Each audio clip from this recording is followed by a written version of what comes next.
So I love the type of fantasy where at any moment the author could just pull out something completely unexpected and you could lose a main character, something absolutely diabolical could happen, limbs go flying, blood goes spurting, and you're just like, I didn't see that coming. I love it when an author doesn't pull their punches. I love it when an author just leans into the uncomfortable and just makes you feel like anything could happen at any moment in their books because they're not holding their punches. They're going all out. So today I wanted to talk about just my dark fantasy journey. All the dark fantasy series I've read. Now, dark fantasy, how I'm defining that, it's just a fantasy series that I've read, and I'm like, oof, that just had a dark aura, a dark vibe to it. So there's no specific uh, way I chose what dark fantasy was, apart from I just read that, I'm like, that felt dark. So for some, this might be light reads. Some of you, this might be heavy reads. They've got a bit of a variety here, but they all fell under the bracket of that felt pretty dark. And the reason I wanted to do this video today is I've just been going through this series, Price of Power, by Michael McKell, 70% in, and just during like the first few chapters of this, I was like, this just dark vibe. There's gore already. There's a sense of like a big sense of political intrigue building, and you just know there's no holds barred. Like this author's going to do anything, and he's going to put it on page.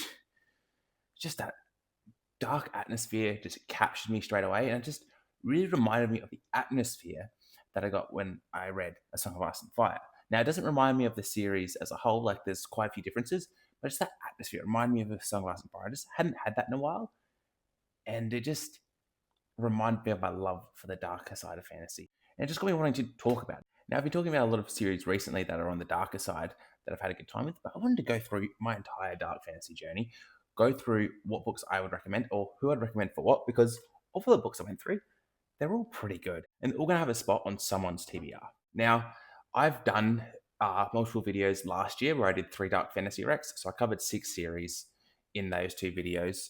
So some of these series here, if you've watched my older videos, I've talked about. So I'll timestamp everything out. So if it's a series I've already talked about, you can skip it. But I'm going to give each series my full attention and not skip over it if I've talked about it in the past, because those videos were made quite a while ago. And I just want to do a comprehensive guide of the series I've read, what I thought of them, who I'd recommend them to, what sort of vibe they have to them.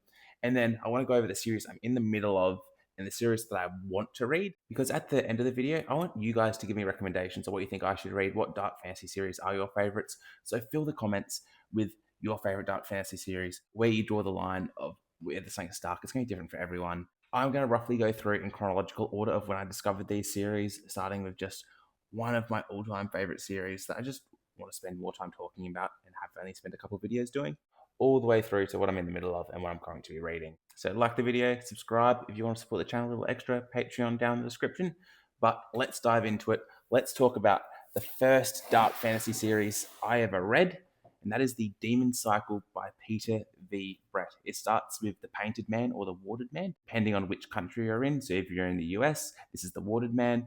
Everywhere else, I believe it's the Painted Man. Now, this is a series that divides a lot of readers. Everyone that reads The Painted Man or The Warded Man has an absolutely great time and loves it. Then 50-50 whether these books are going to work for you or not. So, the Demon Cycle, we are set in a world that when night comes, when darkness comes, demons rise up through the ground. They have this underworld that is their domain, but at night they rise up and they just wreak havoc on the surface. Now, the defense that humans have is they have these wards. They can paint them on like a building, they can write them in the ground, they can make a little circle of sticks and have the wards on them to stop these demons from getting through, or to stop the things that they can like spit fire, for example, from coming in through these wards. So that's how humans stay safe. They just hide behind these wards. So most people just end up living in big cities so they can have a big wall of wards and just everyone stays safe on the inside. And then there's just a few little country towns scattered about where people can do some farming and just hope that their wards on their dingy wooden fences hold up so they don't get destroyed by demons. But that is not really a great way to live, just constantly hiding behind wards. So we have one character, our farm boy Arlen, who one day just like, nah, I'm sick of carrying behind these wards. I'm going to make a difference. And we find a way to fight back against these demons.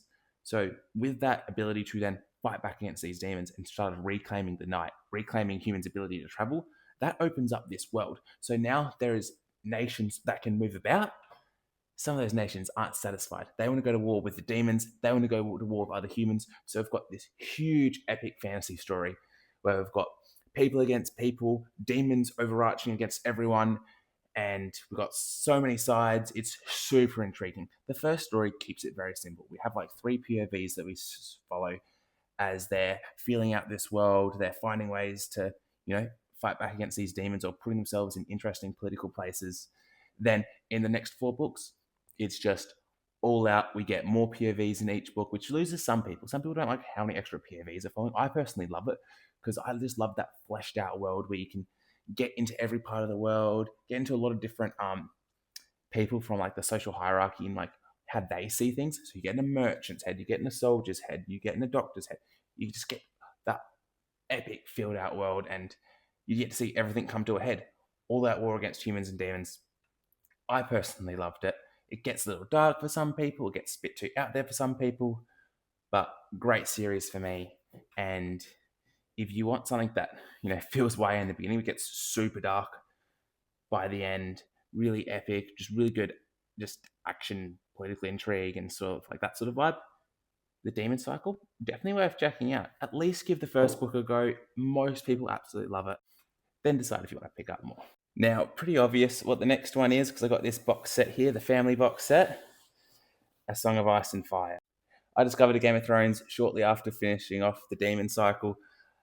Love the TV show like all of you guys, so I had to dive into the books. And out of all the fantasy books I've read, this world feels more alive to me than any other world. I can just clearly picture just scenes and chapters from this book where you're just going through the world. Like you're traveling down a river on a boat and you can just feel the whole environment around, like on the banks and what's going on. And it's a series that I read very early on and just has never let go its hold of me. So whenever I can find any sort of series that ignites that same spark, I usually love that series. I honestly need to find time to fit in a reread for this series because every time I read a book, I'm always comparing it back to A Song of Ice and Fire, and usually no book is able to compare just with the depth of the characters, the world building, just the layers to the plot. Now, obviously, George got a bit out there, and we don't know if we'll ever get the next 2 books because George got too out there with the plot, and we don't know if he has the ability to tie it together or if he just doesn't care to finish it, which, I don't mind. I love the Song of Ice and Fire books. They are just a blast, every single one of them. I even love the last one. But if you're watching this video, I'm sure you're well familiar with A Song of Ice and Fire, and if you wanted to read it, you probably read it already. But if you haven't read it and it's always been on the back of your mind, it's okay that a series isn't going to be finished. You can still just have a great time enjoying the books. Like, it's a really good time. It's really great writing, the atmosphere, the whole just complexity of the characters, so great. The world building is phenomenal. I just love digging into the history. Like, my introduction was the TV series, and then I would go onto YouTube because obviously I love YouTube. That's why I have a channel. And I just look at all the history and lore. There is so much rich history and lore to this series, this world. Oh, it's incredible. Now, on this channel, I am most known for my love for Empire of the Vampire. But that isn't the first J. Kristoff series I read. I also love J. Kristoff's Nevernight Trilogy. Now, I don't love this as much as I love Empire of the Vampire, but this is 3 incredibly fun books, very easy to read. They're each about 400 pages each, and it's a very simple concept. We've got Mia Corvere. She's been orphaned, and she is out for revenge. She's 16 years old in book 1. She's going to an assassin school to level up her killing skills, to help her get revenge, to help put her in places to get revenge. In book 2, she's going into the gladiator pits, so it very much gives like gladiator, Russell Crowe vibes with that one. And then the last one is just an all-out revenge tour. So she's getting little bits of revenge along the way. In the last book, it's all-out revenge, just showing off all the skills she's developed along the way. She's got access to certain magics. She has like a shadow cat that kind of follows along with her. So we get like a cool animal companion, just a super sassy cat, Mr. Kindly. Mia is just your stereotypical absolute badass. She just wants all out revenge. And Jay Kristoff just doesn't keep anything off the page. He'll tell you that in chapter one. If this story interests you at all, I would check out the sample chapters because by chapter one, you'll know if this is too much or too little for you. Jay Kristoff, very flourishing prose. Like the sort of descriptive language he's going to use is going to be over the top. It's going to be too much for a lot of readers. For me, it's the perfect amount. I love how descriptive it is, and the sort of like French and Italian language that he'll just randomly chuck into both of his books to kind of just give you that classical like vibe and atmosphere of the world building he's trying to create. Very much Roman inspired world building, both with like the types of buildings and the societal structure and like even all the gladiator stuff we have in book two.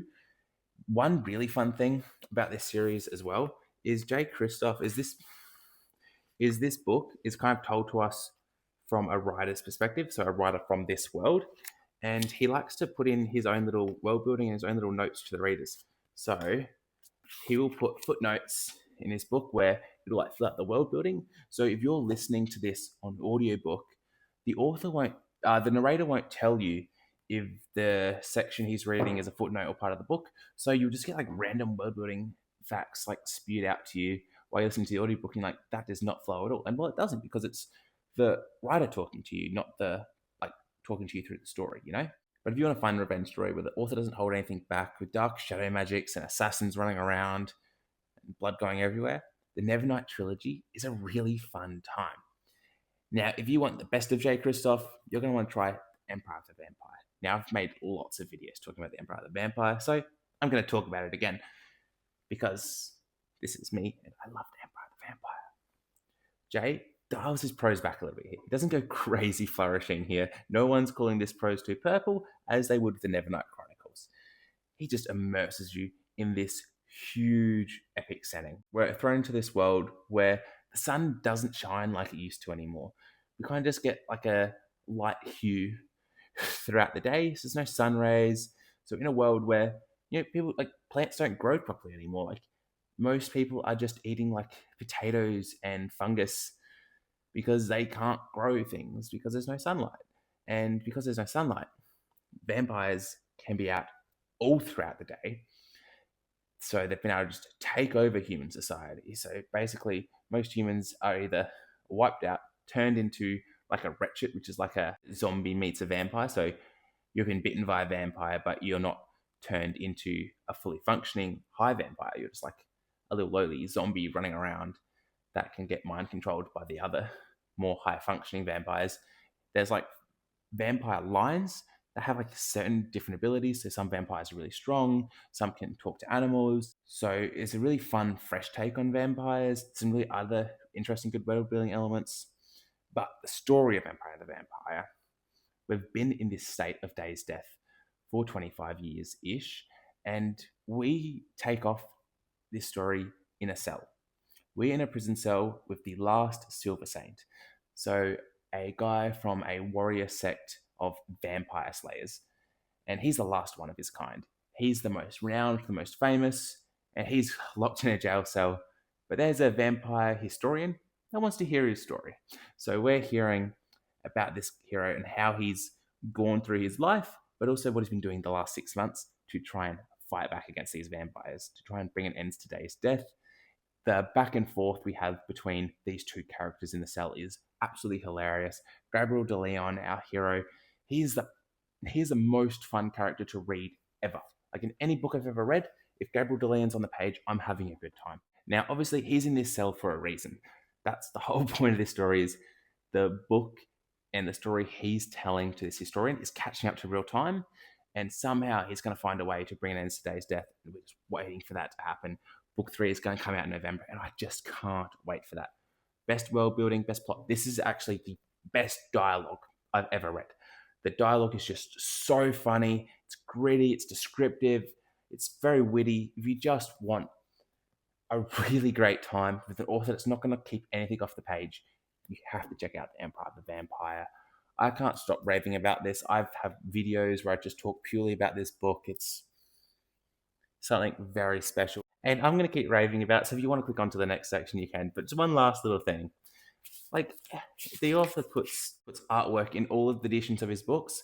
So whether you get a special edition or just the one you buy from like your local store, you're gonna get artwork all throughout the book that just looks great.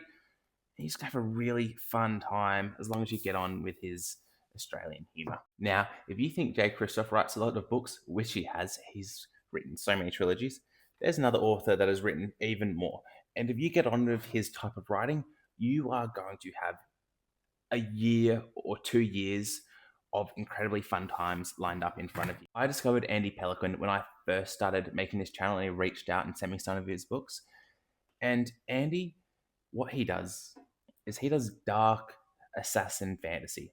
So I started with his books, the Queen of Thieves trilogy, with the first book, Child of the Night Guild.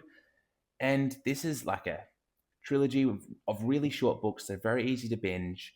We're following a girl that is sold into this thing called the Night Guild, which is a guild of thieves. These guys like train people up from kids to be thieves, and they just perform heists. So very fun concept, but pretty dark, pretty grim, very sad, very devastating things happen in these books, but it's also just a fun action packed story. Very low on the fantasy side, practically none in this series. This is basically girl grows up through Thief Academy, performs big heist, performs even bigger heist once she gets out of the academy stage.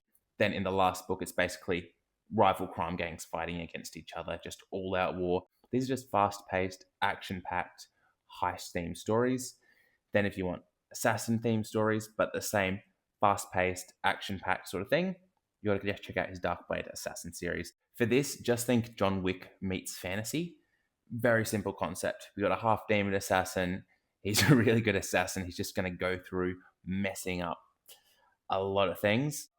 High body counts, high amount of action, and very easy to read. I find Peloquin is just super easy to binge. So if you just want a simple, dark, action-packed story with like an assassiny, heisty sort of vibe, anything by Peloquin is going to keep you satisfied here. I haven't read The Silent Champions. This one's more like a band of soldiers sort of getting together, more like an action story rather than the Thief or the Assassin story. And you've got his Dragon and Blood assassin story, which is like dragons and assassins that he does with the author Jamie Castle. So if you want simple dark fantasy that's just easy to read, full of action, just going to be an easy, fun time, you're going to have a great time with Peloquin. He's got so many books out there as well. So he's definitely worth checking out. I recommend starting here. He recommends starting here. Either or, if you find that sort of thing, you're going to have a blast. And that's the year's worth of reading for you right there. So now the next one is from a fellow booktuber. Now, this is the Five Warrior Angels series by Brian Lee Durfee. So this is a trilogy. This was originally supposed to be a 5-book series, but the author asked Brian to do it in 3. So he just wrote 3 very big books. So as far as the trilogy goes, this is a massively epic trilogy. This is incredibly dark.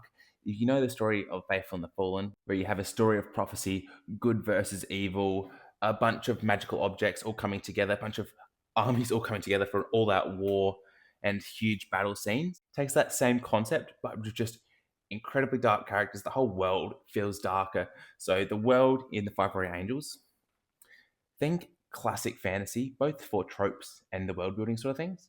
Just make it all darker.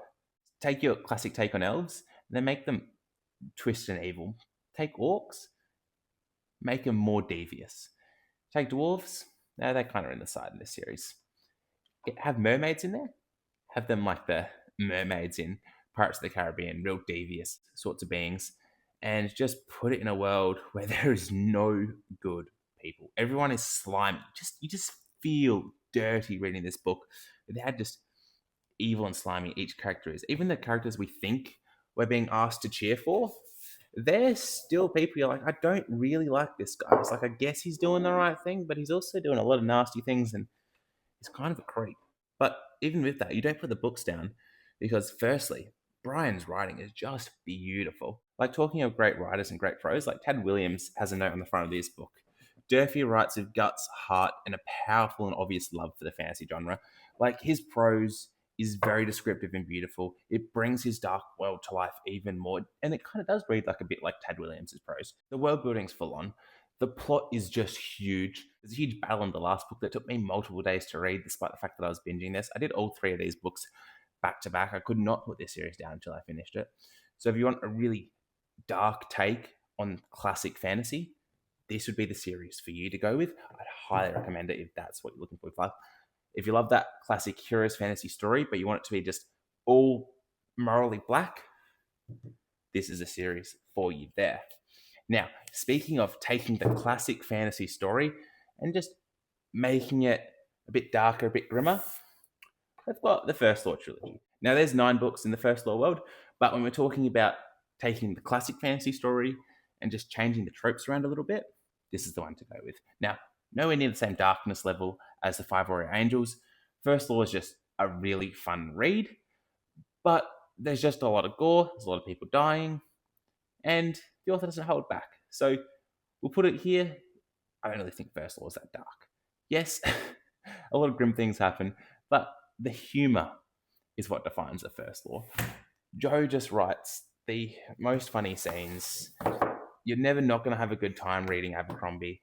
He's always going to put some good jokes, some good wit, some good banter in there.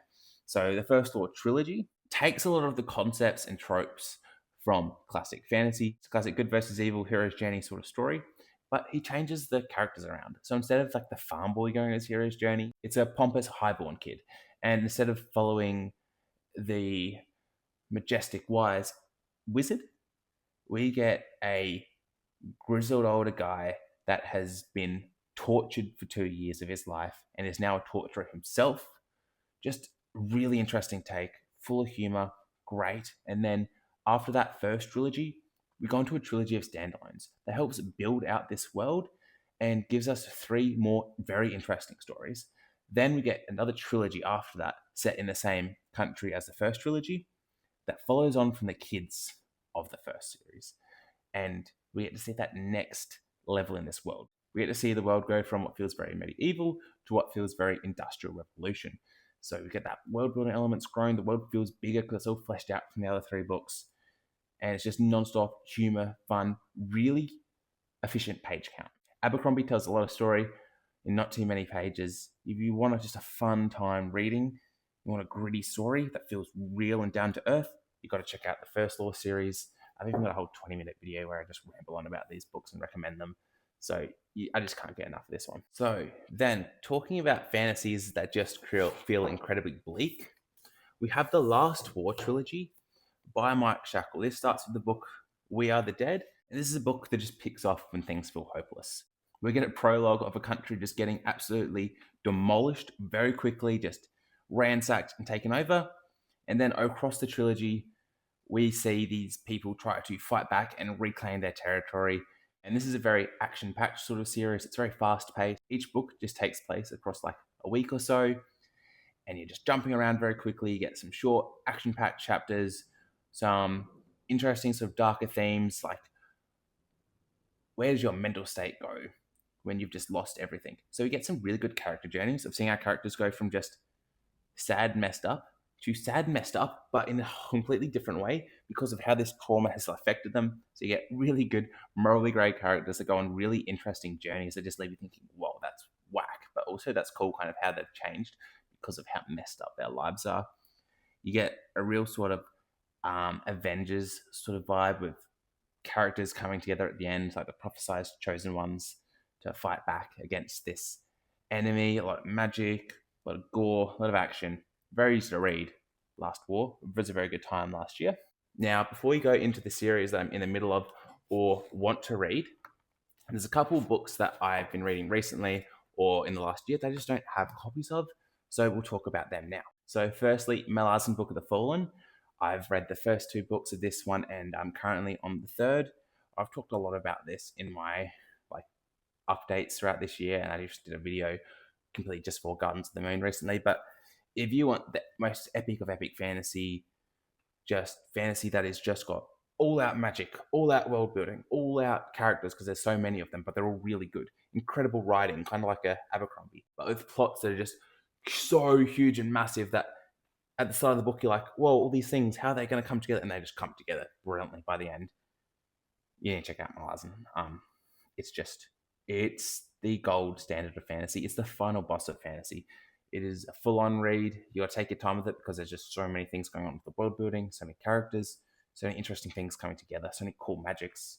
If you just want to have a great time, you check out Malazan Book of the Fallen. Then another series I read early last year, a short trilogy called the Broken Empire Trilogy by Mark Lawrence. This was a very easy read. The books are Prince of Thorns, King of Thorns, Emperor of Thorns, and these books take place 5 years apart between them. We're following a young guy, Jorg Ancroft, as he's going on his journey from Prince, King, Emperor, and we get flashbacks of his last 5 years and how they got him into his position now, where he is now in a pivotal moment to take a step up. So we just get a, really good British wit, that sort of humor, the very sort of dry humor to it, as we get to see this guy go through this medieval sort of Europe, well, post-apocalyptic medieval Europe, because society's kind of wiped out, the technology got too advanced and kind of set humanity back to like medieval times. So there's flashes of that futuristic technology in this very medieval setting, where we get this guy just going through this wasteland society, just building his way up to Emperor. Very cool, very easy, fun reads, very short reads. You might despise the main character and hate the books. You might love the main character and have a great time. It's really just on that knife's edge, and if you like that sort of humor or not. So be careful checking that one out. But I had a really fun time with the sort of humor in it, and it was really interesting seeing that sort of post-apocalyptic world in a fantasy book. Then one last one, the darker fantasy that started it all, the Elric Saga by Michael Moorcock. These ones came out around the time Lord of the Rings was a big deal and took fantasy to that darker side very early on. And I've only read the first book and a half in this one. I'm going to try and continue on this weekend when I go on a holiday. But there's a lot of stories in this world. These editions are broken up. There's like 3 books in each one of these editions. And there's a lot of different flavors. I recommend checking out Caption in Words, his channel and his videos on this. If you want to check it out, that's why I started reading the series, because of Jay's videos on them. So I've only read the first 1.5. The first one, it was fun. It was very easy. It's just like feels like we've just got a dark world. We've got a very interesting prince. We've got a very interesting prince that we're following around. We just go on a quest with him. And then the next book, we're on another quest. But it's just taking a very long time to get anywhere. So I haven't been the most motivated to continue with the books. But I do want to get back into it because I know there's a lot of different flavors to each of the stories. So I just probably am in a story that doesn't really capture my attention at the moment. So I'll try to finish that one off so I can get into some of them more. So I can get to some more of them. So not too much to talk about with the Elric Saga by Michael Moorcock. So now coming to the book that inspired me to make today's video, The Price of Power by Michael McKell. So not even finished book 1, but it just brought that atmosphere of just a dark, gritty tone, very down to earth, that I just instantly fell in love with. This picks up in a country that has only recently pulled itself back together. The prologue takes place 64 years before the rest of the book, and it's the end of a rebellion. Most of this continent basically was taken over and enslaved by another country from the south. Now, in the prologue, we get to see that conquering from the south come to an end. We've had a rebellion, the slaves have taken back their own land, and we follow on 64 years later, where now things are looking on a knife's edge again. This continent that we're following, where it's a united country, well, there's a lot of sides to this country, a lot of different peoples that kind of want to go do their own thing. They don't want to be united anymore. But if they go and unite, this whole country to the south is just going to come invade them again. So we've got people trying to pull this country apart, people trying to hold this country together. We've got important people that have been hiding away for a long time that we need them back. They're not in the mind to come back at all. They're mentally very disturbed. And there's just a whole bunch of politicking going on. There's a lot of people coming into an age where they're going to have to be an important player in this role. And we're really just setting the board for a huge epic fantasy series to come that's going to be about 5 books long. So although there's like a few like trials and like coming of age sort of story arcs where you kind of feel like, kind of going backwards to go forwards here, I really see where the forwards is going. So I'm very invested in this whole series. So this book, there's 2 storylines that I'm infatuated with. Like I'm really hooked of the 4 main storylines that we're following. And there's 2 storylines that I'm interested in the characters and where they're going, but at the moment they're just kind of going through the trials to get them into the position where they're going to be big players in the next 4 books to come, right? So if you want a slow build, dark atmosphere vibe series with really good writing and a couple insanely good characters, Price of Power definitely going to be worth checking out. Make sure you subscribe so then you can see my full review once I finish the book at the end of the month. I will be also probably diving straight into book 2 as soon as I can. Just very excited about this series at the moment. It's all just coming out now, so definitely go check out Price of Power.